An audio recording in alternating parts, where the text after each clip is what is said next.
In 1992, I took a job that would change everything I thought I knew about the places we leave behind. I was 29 years old, freshly certified as a medical technician, and desperate for work. When the Army offered me a contract position at Fort Ord in California, I didn't hesitate.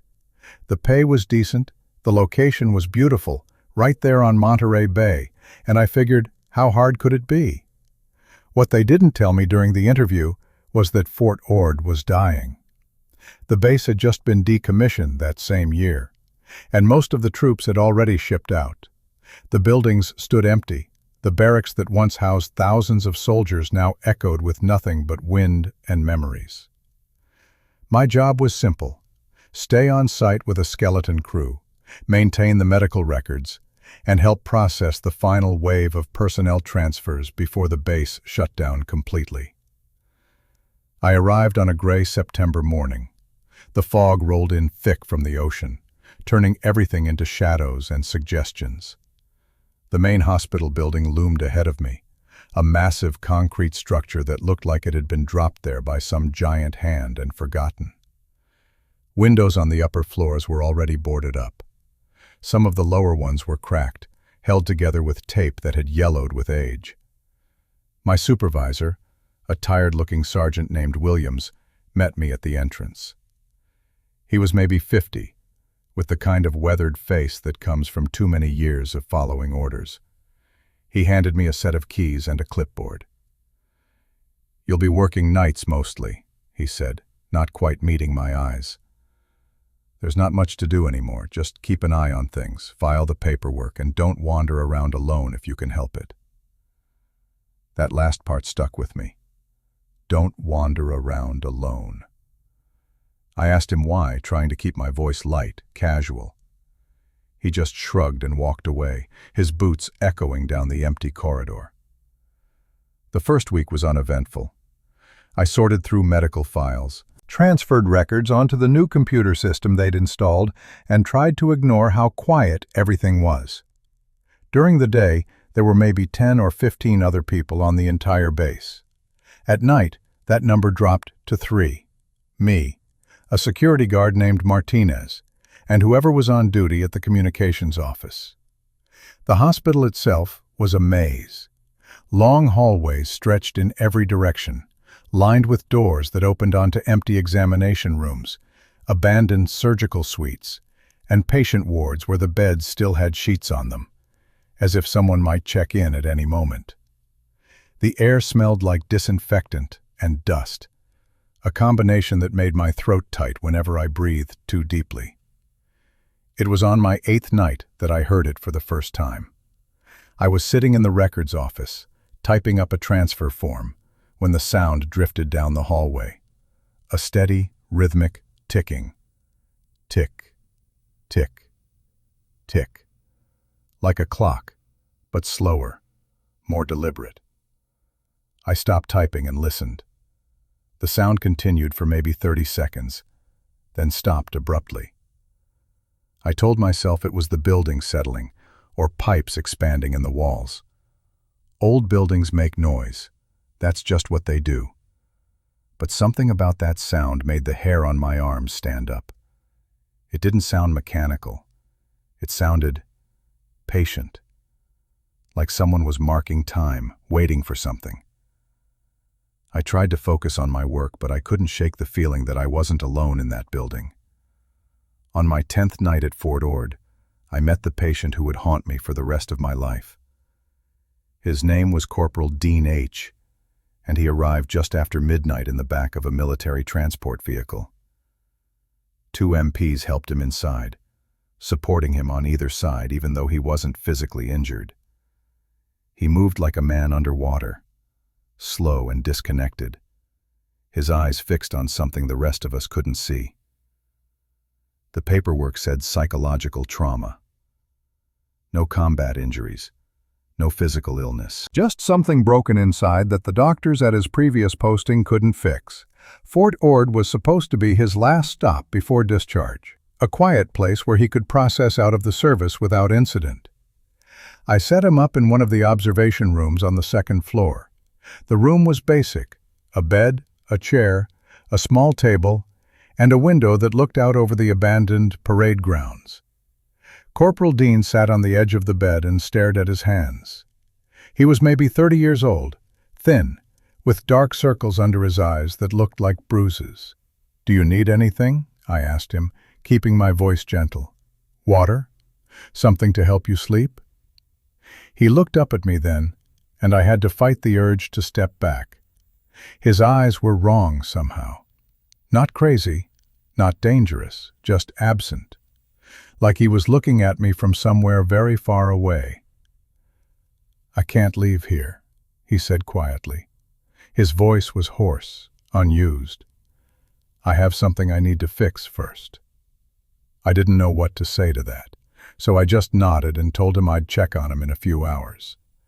As I turned to leave, he reached into his pocket and pulled out a silver pocket watch on a chain. It was old, beautiful even, with intricate engravings on the case. "Can you do something for me?" he asked. "Can you mail this to my wife? Her address is in Ohio. I have it written down somewhere." He patted his other pockets, searching, but came up empty. His face crumpled with frustration. "I had the envelope," he muttered. "I had it right here. I need to send this to her. I need her to know I'm sorry." I told him not to worry, that we'd find the address and get it sent out. He relaxed a little and handed me the watch. It was heavier than I expected, solid and cold in my palm. When I held it up to my ear, I could hear it ticking, that same slow, deliberate rhythm I'd heard in the hallway 2 nights before. Tick, tick, tick. I slipped it into my pocket and left him alone. The hallway outside his room felt colder than it should have been. I told myself it was just the ocean breeze coming through the broken seals on the windows, but I knew better. Something about that watch felt wrong. Something about Corporal Dean felt wrong. I went back to the records office and tried to focus on my work, but I kept reaching into my pocket to touch the watch, to make sure it was still there. Every time I did, I could feel it ticking against my fingers, steady and patient, like a heartbeat that refused to stop. Around 3 in the morning, I decided to check on Dean again. When I opened his door, he was asleep, or at least his eyes were closed, but his lips were moving, forming words I couldn't hear. I stood there in the doorway watching him, and I swear I heard someone else in the room whisper back to him. I closed the door quickly and walked away. I didn't sleep that day. When my shift ended at dawn, I drove back to the small apartment I was renting in Seaside, but every time I closed my eyes, I saw Corporal Dean's face, those hollow, distant eyes staring at nothing, and I felt the watch in my pocket, ticking away like it had all the time in the world. I should have mailed it. That's what he asked me to do. But without the address, I told myself there was no point in trying yet. I'd wait until he remembered, or until I could track down his wife's information through the personnel files. Reasonable, logical. But deep down, I think I just didn't want to touch it again. When I returned that night, Martinez was waiting for me at the entrance. He was a big guy, former Marine, the kind of person who didn't rattle easily. But he looked rattled now. "Your patient in 214, he said. "Dean. He's been talking all day." "Talking to who?" I asked. "I thought he was alone." "He is alone," Martinez said. "That's the problem." I felt my stomach drop. I thanked Martinez and headed upstairs, taking the steps 2 at a time.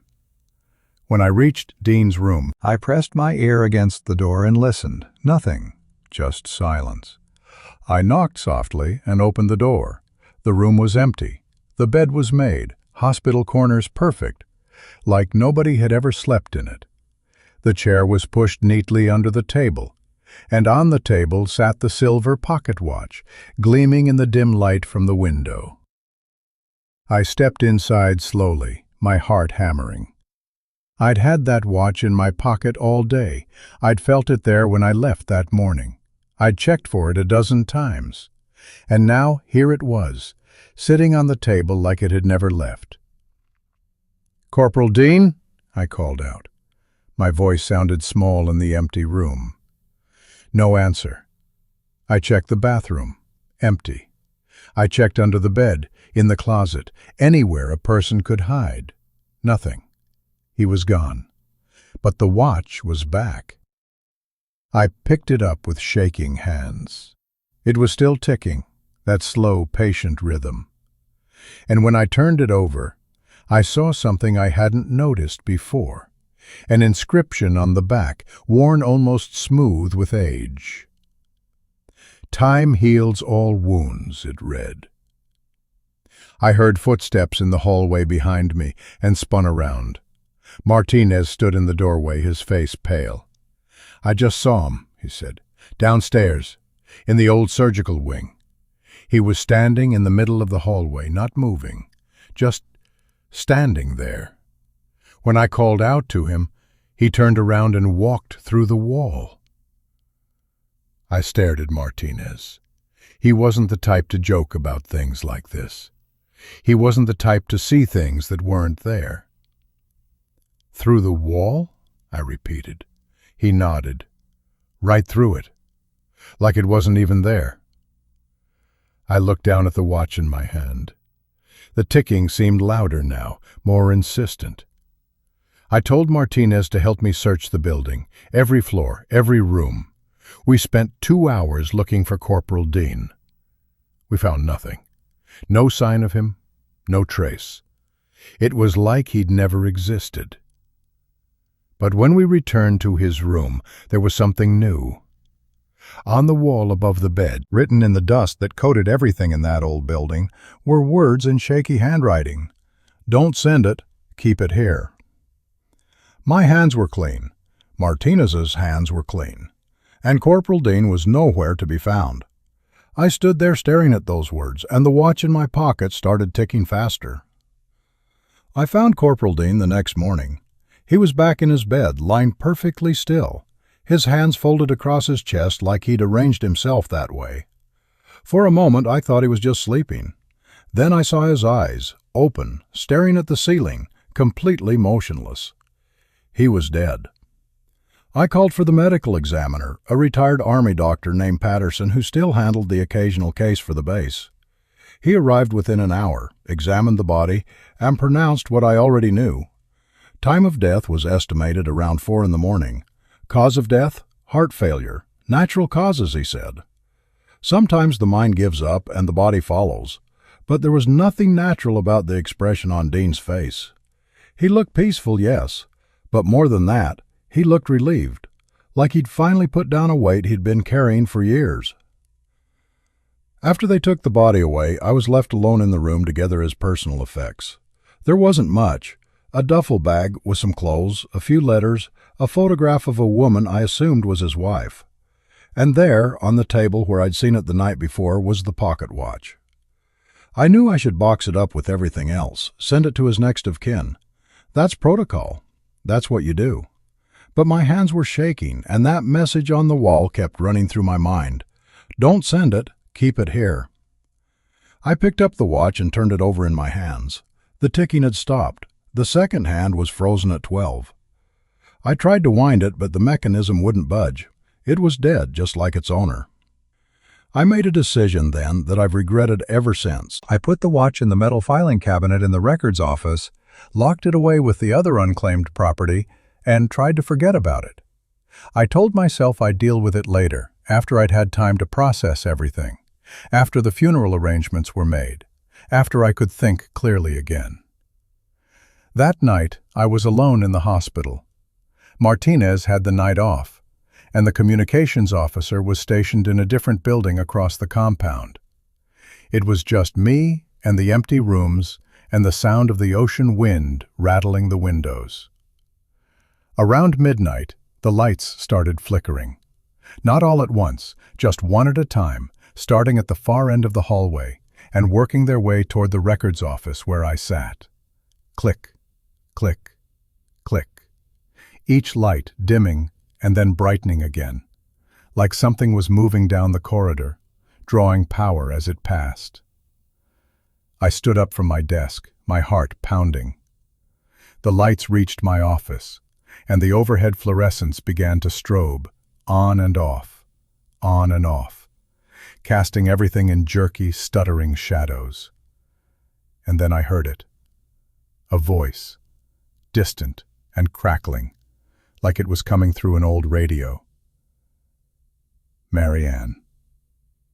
My name, clear as day. A man's voice, Dean's voice. Leave it with me. The lights stopped flickering. Everything went still. I stood there in the sudden silence, barely breathing. And then I heard it again. That slow, patient ticking. Tick, tick, tick, coming from inside the locked filing cabinet. I walked over to it slowly, like I was moving through deep water. My hands found the key in my pocket without me consciously reaching for it. I unlocked the cabinet and opened the drawer. The watch was ticking again. The second hand was moving, sweeping smoothly around the face like it had never stopped. I didn't touch the watch that night. I just stood there, staring at it, listening to it tick in the darkness of that filing cabinet. The sound seemed to fill the entire room, echoing off the walls, getting inside my head. After what felt like hours but was probably only minutes, I closed the drawer, locked it again, and walked away. I told myself I was being ridiculous. Watches start and stop all the time. Old mechanisms can be temperamental. There had to be a rational explanation. But I'd heard Dean's voice. I'd heard him say my name. And somewhere deep down, in a place I didn't want to examine too closely, I knew that whatever was happening here had nothing to do with broken machinery. The next few days were a blur of paperwork and phone calls. I contacted Dean's wife in Ohio, a woman named Sarah who cried on the phone when I told her about his death. She asked me to send his belongings, and I promised I would. All of them, including the watch. But I didn't. I couldn't bring myself to open that drawer again. Fort Ord was scheduled for final closure at the end of September. It was now the 15th. The remaining staff were being transferred out one by one, until eventually it would just be me, finishing up the last of the records. I'd been assured that once I was done, I could leave too, find a new job, move on, forget this place ever existed. On September 20th, something changed. I was doing my rounds through the old hospital, checking that all the doors were locked, all the equipment accounted for, when I passed by the surgical wing. The door was open. I knew I'd locked it the night before, but there it was, hanging wide open like an invitation. Inside, the hallway was dark except for a single light at the far end. It illuminated one of the operating rooms, and through the window in the door, I could see someone standing inside. My first thought was that it was an intruder, maybe some kids from town who'd heard the base was abandoned and wanted to explore. But as I got closer, I recognized the silhouette, the thin frame, the way he held his shoulders, the tilt of his head. Corporal Dean. I stopped in the middle of the hallway. Every rational part of my brain was screaming at me to turn around, to run, to get out of that building. But I couldn't move. I just stood there, watching him through the window. He turned to face me. Even from this distance I could see his eyes, no longer hollow, no longer distant. They were clear now, focused, and they were looking right at me. His lips moved. I couldn't hear the words through the glass, but I understood them anyway. The watch. Please. I don't remember walking back to the records office. I don't remember unlocking the cabinet or taking out the watch. But suddenly I was standing in that surgical room, and Dean was right in front of me, close enough to touch. He looked solid, real, more alive than he'd been when he was actually breathing. I held out the watch. My hand was shaking so badly I almost dropped it. Dean reached for it, and his fingers, cold, so cold, brushed against mine as he took it from me. "Thank you," he whispered. His voice sounded like wind through empty rooms. I couldn't leave without it. I needed to know it was here, where it belongs. "Why?" I managed to ask. "Why does it matter so much?" He smiled, and it was the saddest thing I'd ever seen. "Because she gave it to me the day I shipped out. She said it would bring me home. But I never made it home, Marianne.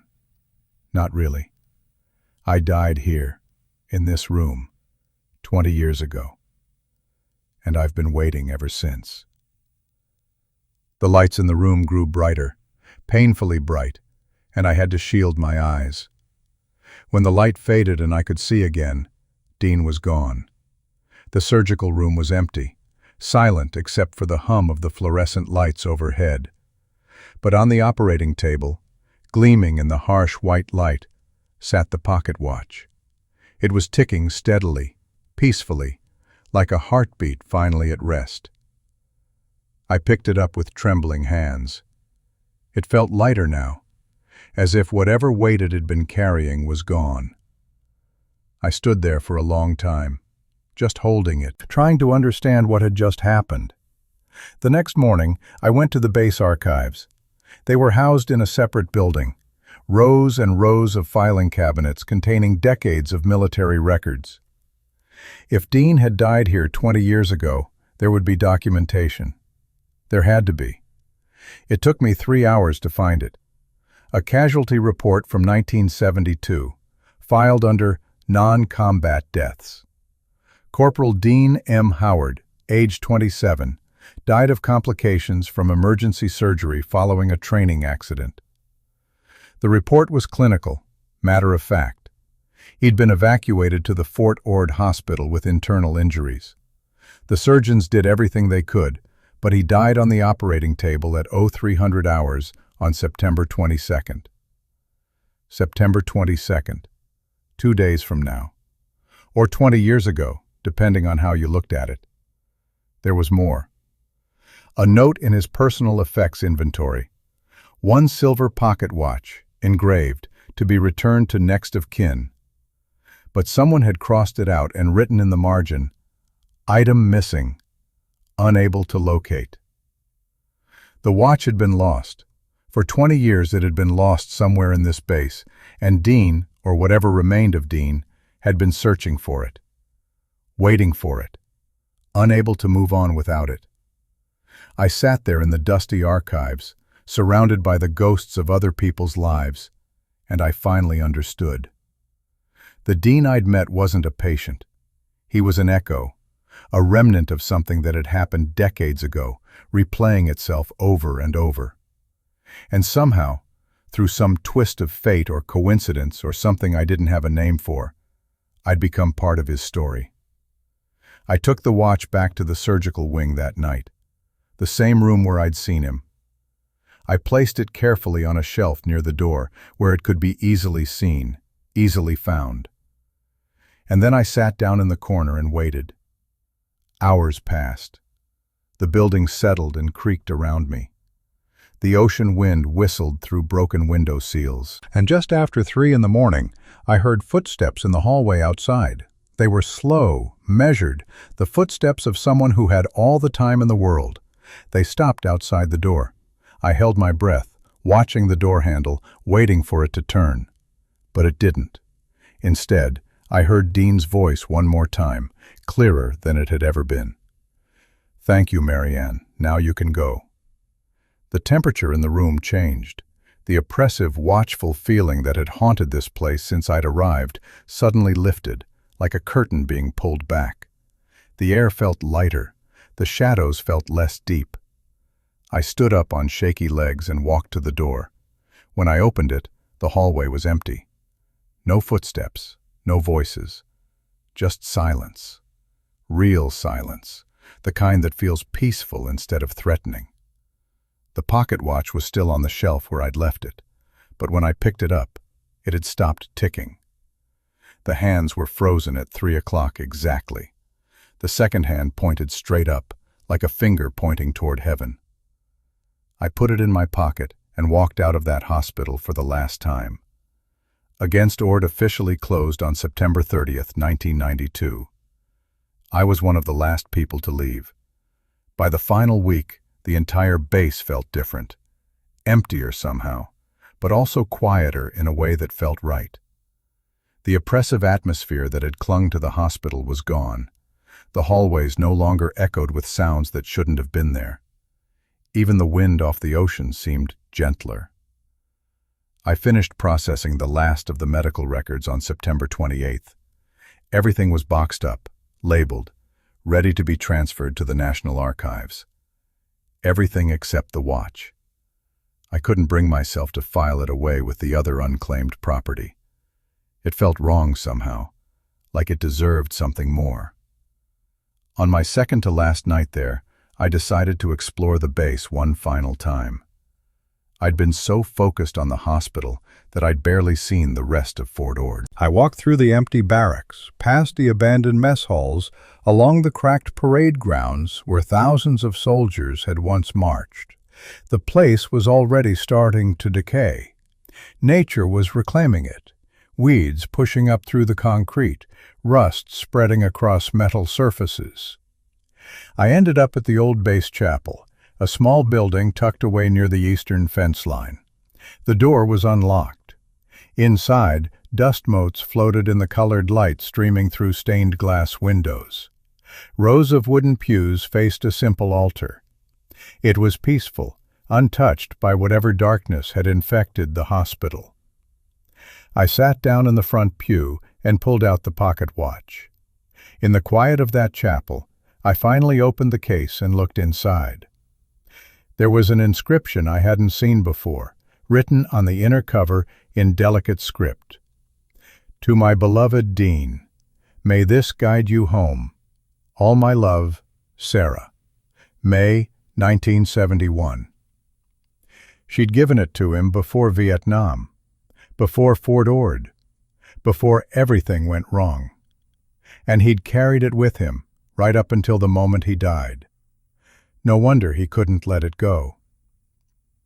I made a decision then. I found a small wooden box in the chapel office, lined it with cloth, and placed the watch inside. Then I wrote a note explaining where I'd found it and what I'd learned. I included Sarah's address from the personnel files. I'd finally tracked it down. I sealed the box and addressed it, then placed it on the altar. Someone will find this, I said out loud, to the empty chapel. To Dean, if he was listening. To whoever might care. Someone will make sure she gets it. I didn't know if that was true. The chapel would probably be demolished along with everything else. But I'd done what I could. I'd kept my promise. That night, I had the strangest dream. I was standing in the hospital again, but it was different. Clean, bright, full of people in 1970s-era uniforms, rushing back and forth with purpose. I saw Dean, younger, healthier, laughing with another soldier in the hallway. He looked happy, whole. He turned and saw me, and his smile faded into something more serious, more knowing. He nodded once, a gesture of acknowledgement and gratitude.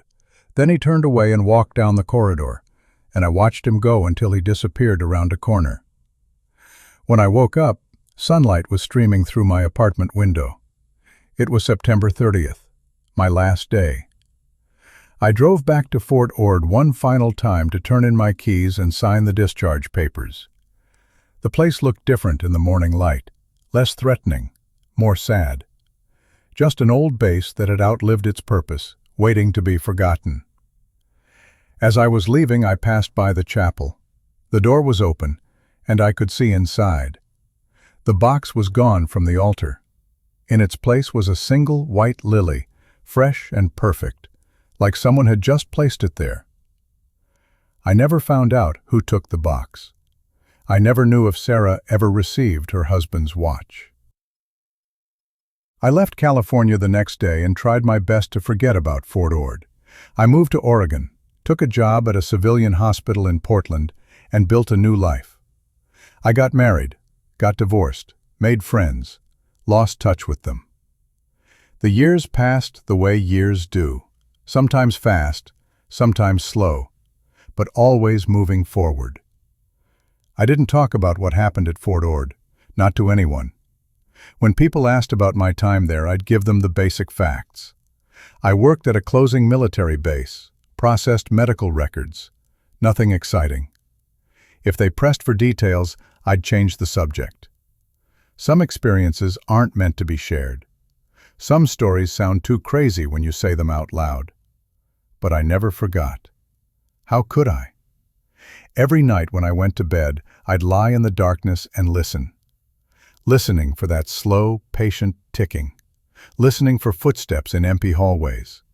Listening for voices that shouldn't exist. For years I heard nothing. Life went on. I convinced myself that I'd imagined most of it. That stress and exhaustion had played tricks on my mind. The human brain is good at that, at creating patterns, at finding meaning in coincidence, at turning the mundane into the mysterious. But then, in 2015, 23 years after I left Fort Ord, I received a letter. It came in a plain envelope with no return address, postmarked from Monterey, California. Inside was a newspaper clipping and a short handwritten note. The clipping was from the local paper, dated 2 weeks earlier. It announced the opening of a new historical museum at Fort Ord, which had been partially converted into a state park and educational site. The museum would feature artifacts and exhibits about the base's history, from World War II through its closure in 1992. The note was simple, written in shaky, elderly handwriting. Dear Marianne, I thought you should know. Thank you for everything. S.H. S.H. Sarah Howard. Dean's widow. She'd gotten the watch. Somehow, against all odds, my message in that chapel had reached her. I called the museum the next day. A cheerful volunteer answered and told me they were having a grand opening ceremony that weekend. When I asked about specific exhibits, she mentioned they had a collection of personal items donated by veterans' families, medals, uniforms, photographs, and other memorabilia. We even have a beautiful antique pocket watch, she said. It was donated by a woman whose husband died here in the 70s. She said it belonged at Fort Ord, that this is where he'd want it to be. I hung up the phone and stared at the wall for a long time. Then I booked a flight to California. The drive from San Francisco to Fort Ord felt surreal. The landscape had changed. More development, more traffic, more people.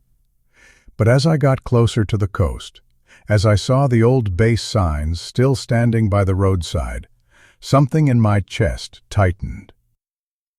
The museum was housed in one of the old administrative buildings, restored and repainted.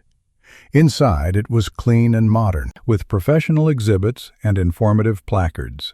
Nothing like the decaying hospital I remembered. I found the display easily. It was in a glass case near the back, surrounded by other items from the Vietnam era. And there it was, the silver pocket watch, resting on a bed of dark velvet, its engraved surface catching the light. I stood in front of that case for almost an hour. Other visitors came and went, reading the placard that explained the watch's history, how it had been carried by Corporal Dean Howard, how he'd died in surgery in 1972, how his widow had kept it for decades, before finally deciding to donate it to the museum where people could remember him. The placard didn't mention me. It didn't mention the weeks the watch had been lost, or the impossible things I'd seen. That was fine. Some parts of the story weren't meant to be told. As I stood there, I heard it. Faint, so faint I might have imagined it. Tick, tick, tick. I reached out slowly and pressed my hand against the glass case. The surface was cool under my palm. The ticking sound faded. Or maybe it had never been there at all. Just my imagination, playing tricks again after all these years. Beautiful piece, isn't it? I turned to find an elderly woman standing beside me. She was small, fragile-looking, with white hair and kind eyes that held a lifetime of sadness. She wore a simple blue dress and carried a leather purse clasped tightly in both hands. "Yes," I managed to say. "It is." "My husband's," she said softly, looking at the watch. He carried it every day. Said it reminded him that no matter how bad things got, time would keep moving forward, that he'd make it home eventually. My throat tightened. "Mrs. Howard?" She looked at me with surprise. "Yes. Do we know each other?" I didn't know what to say. How do you explain something like this? How do you tell someone that you held their husband's watch while his ghost asked you to keep it? That you'd been part of a story that defied everything rational and reasonable? "I worked here," I said finally, "in 1992. I was one of the last medical staff before the base closed." Understanding dawned in her eyes, followed by something else, recognition maybe, or gratitude. She reached out and took my hand, squeezing it gently. "You're Marianne," she whispered. "You're the one who left it in the chapel." I nodded, unable to speak. "I got your note," she continued. "A maintenance worker found the box when they were clearing out the building. He tracked me down, sent it to me. When I opened it and saw Dean's watch," her voice broke, "I'd thought it was lost forever. The army told me they couldn't find it after he died. For 40 years, I believed it was gone." Tears were streaming down my face now. I didn't try to stop them. "He loved this watch," Sarah said, looking back at the display. "But it doesn't belong with me anymore. It belongs here, where he spent his last days, where people can remember him, and all the others who never made it home." She paused, then added quietly, "Where he can finally rest." We stood together in silence for a long time. Two women connected by a man we'd both loved in different ways, separated by decades and circumstances, but brought together by a silver pocket watch that refused to be forgotten. Before I left that day, Sarah gave me her phone number and made me promise to stay in touch. We had coffee the next morning at a cafe in Monterey, and she told me stories about Dean, the real Dean, the living Dean, the man he'd been before the war and the training accident, and all the darkness that followed. He'd been funny, she said, kind. He'd wanted to be a teacher when he got out of the service. He'd written her letters every week, long, rambling letters about nothing and everything, full of hope and plans for their future. He was scared, she admitted. In his last letter, before the accident, he wrote that he had a bad feeling, that something was going to happen, but he said as long as he had the watch, he'd find his way back to me. "Maybe he did," I said quietly, "in his own way." She smiled at that, a sad smile, but a real one. "Maybe." I flew back to Oregon the next day, but something had changed. The weight I'd been carrying for 23 years, the feeling that I'd left something unfinished at Fort Ord, was finally gone. I'd helped Dean find peace. I'd helped Sarah get closure. And in doing so, I'd found something myself. Not answers exactly, but acceptance. That night in my apartment in Portland, I slept better than I had in years. That should have been the end of the story. I should have been able to close that chapter of my life and move on completely. But there's something about Fort Ord, something about places where the past refuses to stay buried, that never quite let you go. It started about 6 months after my visit to the museum. I'd wake up in the middle of the night, always at exactly 3 in the morning, and hear it. That familiar ticking sound. Tick, tick. Slow and patient, coming from somewhere in my apartment that I could never quite pinpoint. At first, I thought I was dreaming. Then I thought maybe it was my heating system, or the house settling, or any of the dozen rational explanations people use to dismiss the things that frighten them. But deep down, I knew what it was. I'm 64 years old now. Sarah Howard passed away 2 years ago. I attended her funeral in Ohio, a small ceremony with family and a few old friends. She'd lived a good life, she'd found peace, and when she died she was buried next to Dean in a military cemetery, together again, finally. But the ticking didn't stop. Last month I received another letter, this time from the Fort Ord Museum, informing me that they were updating their exhibits and asking if I'd be willing to share my experiences working at the base in 1992. They wanted to include first-hand accounts from the closure period. I wrote back and declined. Politely, professionally. I told them I didn't remember much, that it was all very routine, very ordinary. I wished them well with their project. What I didn't tell them was that 3 nights ago, I woke up at 3 in the morning and saw something at the foot of my bed. A figure, shadowy and indistinct, watching me in the darkness. I couldn't see the face, couldn't make out any details, but I knew with absolute certainty that it was Dean. He didn't say anything, he didn't move. He just stood there for what felt like an eternity, and then he was gone, vanished, like he'd never been there at all. The next morning, I found a pocket watch on my kitchen table, not Dean's. That one is still safely in the museum, behind glass, where it belongs. This was a different watch, newer, with no engravings, no history. Just a simple timepiece, ticking steadily. I don't know where it came from. I don't know what it means. Maybe it's a message. Maybe it's a warning. Or maybe it's just a reminder that some debts can never fully be repaid. Some connections can never fully be severed. I think about throwing the watch away. I think about taking it back to Fort Ord, to the museum, to the chapel if it's still standing. But I don't. Every night I wind it carefully and place it on my nightstand. And every night I lie awake listening to it tick, marking time in the darkness. People ask me sometimes if I believe in ghosts. I never know how to answer. What I experienced at Fort Ord, was that a ghost? Or was it something else?